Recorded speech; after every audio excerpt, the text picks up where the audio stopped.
Pero estoy ahí, es una guerra de toma y dame, pues dame de eso que tienes. Oye, baby, no seas mala, no me dejes con las ganas. Se escucha en la calle y que ya no me quieres, ven y dímelo en la cara. Pregúntale a quien tú quieras, mira, te juro que eso no es así.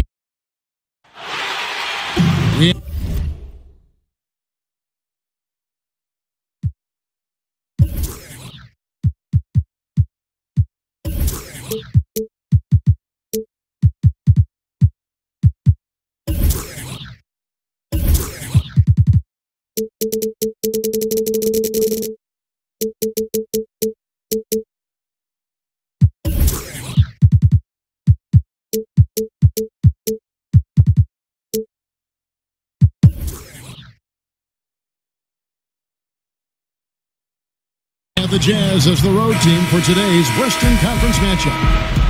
Thanks for joining us on this Tuesday night edition of the NBA and all its great action on 2K Sports. This is Kevin Harlan with Greg Anthony and Doris Burke, our game analyst, and from the sideline, David Aldridge. You take a look at Los Angeles. So the Clippers win the tip. All right, let's set the floor, courtesy of Gatorade, all fueled up and ready to go. So on the floor for Utah, they've got Jackson. Okafor out there with Simmons. Then there's Devin Booker, and it's Ball in at the point. And you look at the Clippers post Chris Paul. The team is still in a position to compete. I think they had to fill in gaps when players left, but I really like the job they've done overall. I mean, they have good inside and outside presence. Not the same, but they aren't in a horrible spot. Stolen. Here's Lynn. Pass to Hollis Jefferson. 2 points. That one goes. Hollis Jefferson's got the first points of the night for Los Angeles. And stolen by Horford. Back to Lynn. And now just over a minute played here in the first. Hollis Jefferson. Some solid defense there from Jackson. Ball kicks to Jackson. Ball, the pass to Okafor. This is his first chance at the line tonight. You know, this is not an area where they expect him to contribute. You know, he's a guy that shot below 70% last season. First one falls for him. No good on the second free throw. Well, you think about how the Utah Jazz become one of the top defenses in the league. They don't gamble for steals or deflections. It's all about staying solid and controlling the paint. Now here's Booker. So he gets the whistle. Contact on the way up and 2 shots coming up. It's going to be on Jokic. Yeah, and this is really what you love about Devin Booker. He gets to the free throw line at a high rate and hits a high percentage. And the Jazz giving up nothing easy inside. Well, just tremendous length on the interior. It's like they can block shots without ever fouling, and they are able to control the defensive backboards. Ball kicks to Jackson. Some solid defense there from Lynn. There's Hollis Jefferson, and he uses the glass on the layup. Hollis Jefferson's got his second basket. Well, I'll tell you, excellent job from Hollis Jefferson. This guy's so skilled at getting terrific position down low.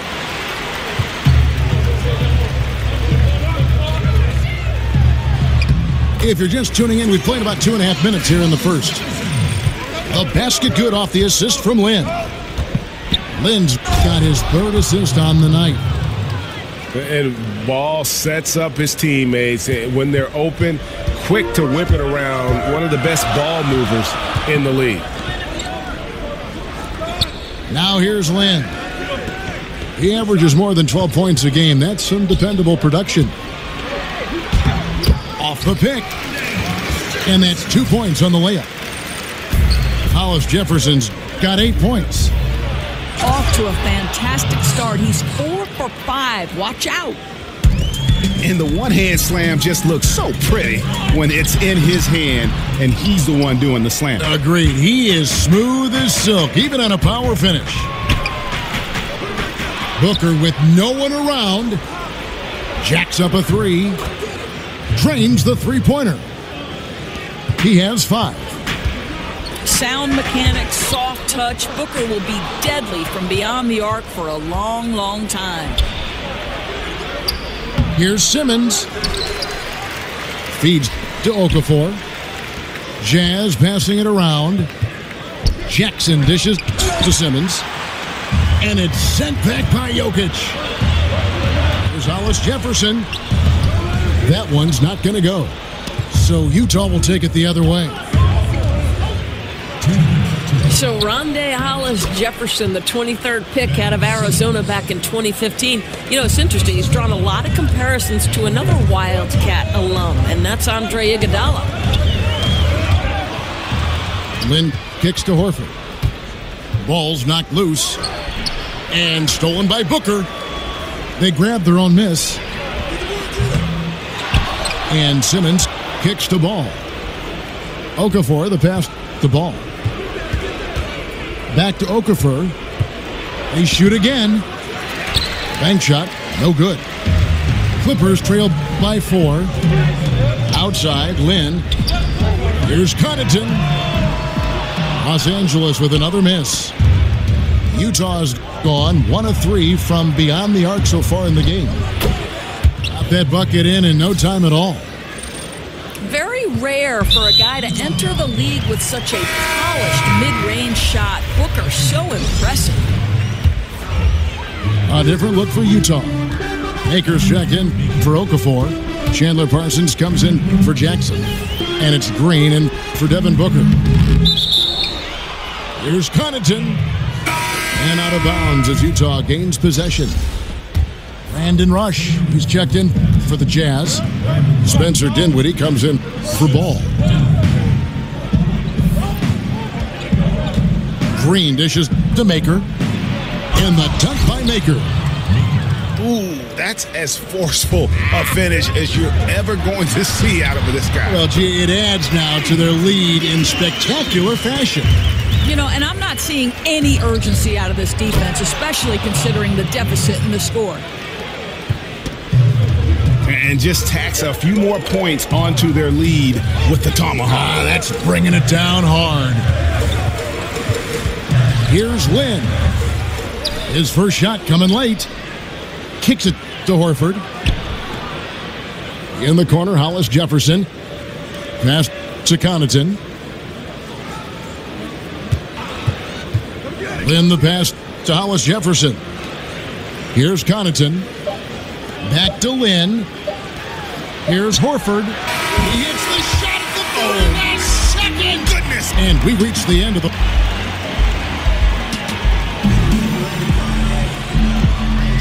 And now the second quarter just getting set to start. Of course, we're always talking about players developing their skill sets. What do you think is the hardest skill to develop as a broadcaster? I think for me, the hardest skill to learn was to learn how to relax, to have fun, to not be anything but your most authentic self, because I think the viewer picks up on it if you're forcing things, if you're trying to be another broadcaster that perhaps you like to emulate. So I'd say that was the hardest thing. I always say broadcasting a basketball game is like a running conversation between two people because there's so much scoring and the rhythm and the flow of the game just lend itself to that. At its best, you're 100% correct. We've got Jeremy Lin. Jokic is out there with Hollis Jefferson. Then there's Horford. And it's Connaughton in at the shooting guard position. They're the group out there for the Clippers starting the second quarter. There's Hollis Jefferson. Lin the pass to Hollis Jefferson.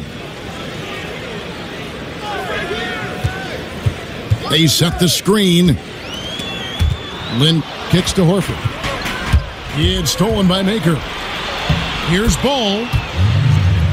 That's good. And it's Jackson with the assist that time. Fantastic ball movement. They're picking them apart with their passing.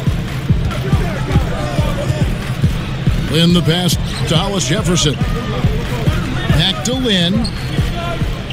Pass to Hollis Jefferson. Over Maker. Utah with the rebound. Oh, a lapse defensively, and they actually get away with it. Bad idea to leave him open consistently, though. And really keeping the ball hopping around here offensively. Lynn dishes to Horford. Back to Lynn. And the call will be against Lonzo Ball. That's his first foul. Tipped away.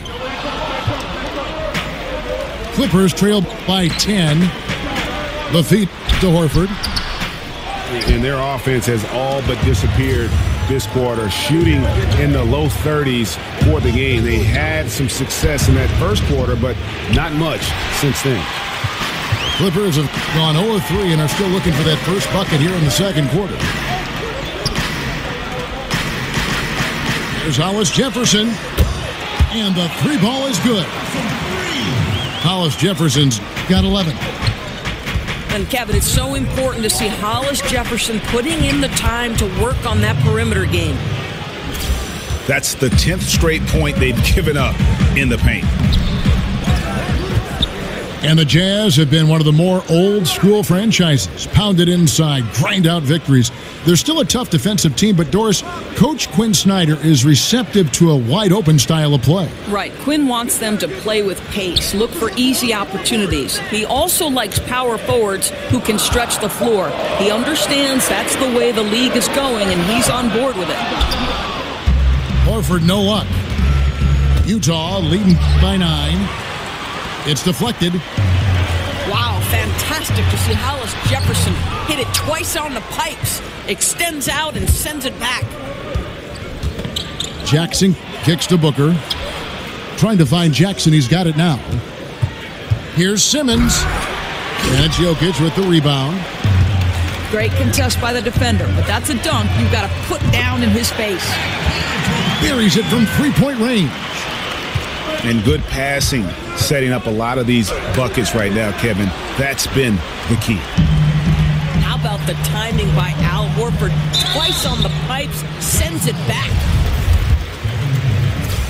And Rondé Hollis Jefferson able to defend 1 through 4. Doris, where do you think he's most effective as a defender?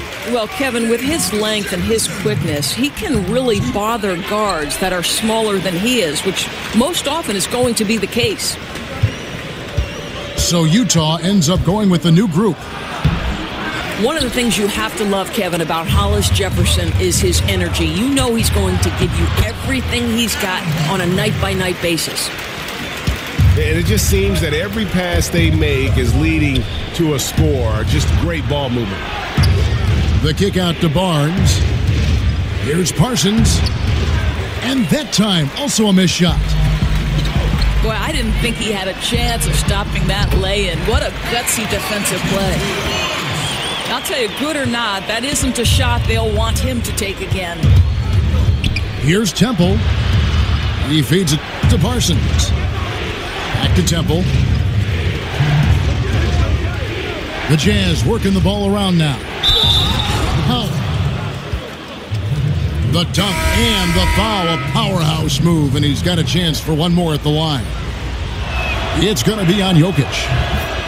And Kevin, I think this is where Powell is really trying to improve, right? Sacrificing his body, taking it right to the defense. And Utah making a change here. Simmons is checked in. And the Clippers call time here. Doris, seems like every position on the floor is doing more multitasking these days, asked to do more, play differently. So when you're thinking about guards, which do you think do the best job of generating offense, say, out of the post? Well, the preeminent player that comes to mind is Dwayne Wade. And this is a guy who at his prime athletically was as good in the transition game as anybody in the history of the game. I know you had certain NBA analysts who have called him arguably one of the best two guards to ever play it.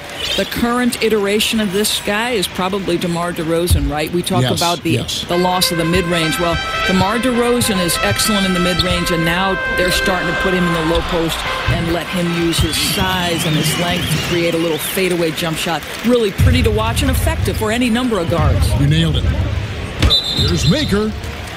And he overdid it there. Too much force, it looked like, on the foul, and he's called for the flagrant. And Kevin, I got to tell you, he's probably fortunate to just get a flagrant one there. I mean, so much contact. The officials easily could have gone even harder on it. Greg, I agree. He better be on his best behavior from now on. One more flagrant of any variety, and he's out of here. A platoon swap here for the Clippers. And it took them a while to find their touch at the line, but they have been red hot here in the second quarter. The Jazz have shot 6 or 7 at the line. And for a Jazz team that had patiently built itself into one of the top teams in the league, how tough is it, Doris, to lose a player like Gordon Hayward? Well, it's brutal. He was their best player, an all-star, a huge blow. Because you think about Utah fans who have harbored concerns historically about the team's ability to retain star talent. This will feed those doubts, Kev. They set the screen. Jokic, no good. Jazz leading by 4. Parsons for 3. Can't get it to go. He's taken 2 and missed 2. Here's Connaughton. Outside, Lynn. Now the pass to Hollis Jefferson. Outside, Lynn. Pass to Hollis Jefferson. And it's going to be out of bounds. The Clippers will retain possession. So close to getting the steal there, but the deflection equally as effective. Right. I mean, that's solid defense. At the very least, you like seeing them muck it up and make things difficult. 5 on the clock. And again, it's the Clippers missing. They have a chance to go 2 for 1 here. Let's see how they play the clock. Yep, that one goes. Makers got his 3rd basket of the night. I'll tell you, that play was not as easy as he made it look. A moving target, it has to be perfectly placed, really pretty. Picked by Randolph. Passes to Adebayo. Looks for Randolph, gets it to him.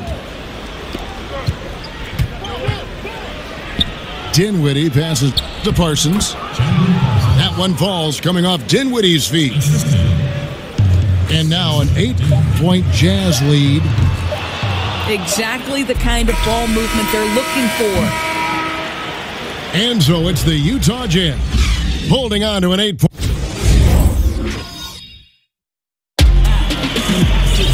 And the second half about to start here in just a few moments. Los Angeles calls timeout. As the teams head into this timeout, a chance for the coaches now to map out some plays for the next few minutes and a chance for the players to rehydrate with some Gatorade. That's important if they want to make sure they don't wear down later in the game. Absolutely. Over the course of a game, you have to stay hydrated. So on the floor for Utah, we've got Green, Chandler Parsons out there with Ben Simmons. Then it's Ball, and it's Maker in the 5. Clippers trail by 8. Lynn with it, out guarded by Parsons. Outside, Lynn. The dish to Horford. Good on the shot. Horford's got the opening bucket to start the second half for Los Angeles. Well, listen, we know this. Al Horford has always been a great mid-range shooter. It's just been in the last few seasons that he's made that three-point shot a bigger part of his offensive attack, and it's crucial, guys. To the inside. Yes! And a nice assist from Lynn. That's now 8 points for Horford. Well, that's just about sheer effort from Al Horford. The defense made their presence felt, but Horford utilizes his length. And the shot goes in. And for a guy like Horford who can hit at a high clip from 20 feet, Doris, it makes sense to take a step back and tack on that extra point. Well, that's exactly right. Why take a long 2 when you have the ability to make the 3? But to me, the most valuable thing Al Horford brings is versatility at the center spot. Agile play to get his hand in there and get the steal. Intelligent play to immediately start the break. Lynn dishes to Horford. Some nice passing here by Los Angeles. Hollis Jefferson can't hit. I tell you what, I'd settle for having as many points in this game as he has rebounds. You know, you have to be an absolutely tired